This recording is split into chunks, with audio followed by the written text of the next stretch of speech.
বন্ধ ও অকার্যকর কোম্পানির জন্য বাধ্যতামূলক ডিলিস্টারিং এর বিধান আনতে চায় ঢাকা স্টক এক্সচেঞ্জ। এ লক্ষ্যে বিদ্যমান লিস্টিং রেগুলেশন সংশোধনের প্রস্তাব করে তা অনুমোদনের জন্য সিকিউরিটিজ অ্যান্ড এক্সচেঞ্জ কমিশনে পাঠিয়েছে। বিশ্লেষকরা বলছেন, ডিলিস্টিং এর পথ খুললে পুঁজিবাজারে শৃঙ্খলা ফিরবে, জোরদার হবে বিনিয়োগকারীদের সুরক্ষা। মেঘনা পেট ইন্ডাস্ট্রিজ 2002 সাল থেকে বন্ধ কোম্পানিটি।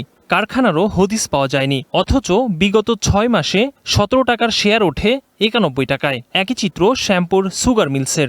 6 বছর ধরে বন্ধ রাষ্ট্রায়ত্ত এই চিনি কলের শেয়ার দাম বেড়ে দাঁড়িয়েছে 250 টাকায়। আখচাষি, তারপরে শ্রমিক, এই 1 লক্ষ লোকের কর্মরত হারিয়ে ফেলছে মিল বন্ধ হওয়াতে। মিল বন্ধ হওয়ার পরে পুরো অত্তর এলাকা মনে করো মরুভূমি হয়ে গেছে। এরকম বছরের পর বছর উৎপাদন নেই, ব্যবসা নেই, তবুও পুঁজিবাজারে তালিকাভুক্ত রয়েছে 33টি কোম্পানি, আর ঝুঁকিতে আরও 43টি। এসব কোম্পানির শেয়ার ঘিরে অস্বাভাবিক মূল্যবৃদ্ধি, কারসাজির অভিযোগও দীর্ঘদিনের। এতে ক্ষতিগ্রস্ত হচ্ছেন সাধারণ বিনিয়োগকারীরা। বিভ্রান্ত হয়ে আমি শেয়ারটা কিনলাম, কেনার পর দেখা যাচ্ছে আপনি সেটা সাসপেন্ড করে দিলেন। এখন ক্ষতিগ্রস্তটা কে হলো? এমন পরিস্থিতিতে বন্ধ ও অকার্যকর কোম্পানির জন্য বাধ্যতামূলক তালিকা থেকে বাদ দেয়া বা ডিলিস্টিং এর বিধান যুক্ত করতে চায় ঢাকা স্টক এক্সচেঞ্জ। পরিচালনা পর্ষদের অনুমোদনের পর লিস্টিং রেগুলেশন সংশোধনের প্রস্তাব চূড়ান্ত অনুমোদনের জন্য পাঠিয়েছে বাংলাদেশ সিকিউরিটিজ অ্যান্ড এক্সচেঞ্জ কমিশনে।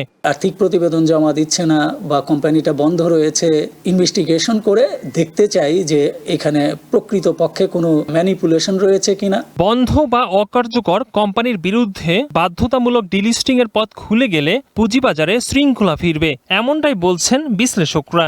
ঢাকা স্টক এক্সচেঞ্জ সেগুলো পরীক্ষা করে জনগণের সামনে নিয়ে আসুক এবং সেখানে বিনিয়োগকারীরা যাতে প্রতারিত না হয়, এই জিনিসটা বন্ধ হওয়া উচিত। যখন ট্রেডিংটা একটু দেখছে অস্বাভাবিক বৃদ্ধি পাচ্ছে, তখন ট্রেডিং বন্ধ করে দিতে পারে, যাতে করে ফার্দার মানুষের লাভ না হয়। কোনো কোম্পানিকে সরাসরি তালিকাচ্যুত করার আগে কারণ দর্শানোর নোটিশ দিবে ডিএসই। এরপর শুনানি এবং প্রয়োজনে আপিলের সুযোগ পাবেন তারা। Ekramul Islam Khan, one news, Dhaka.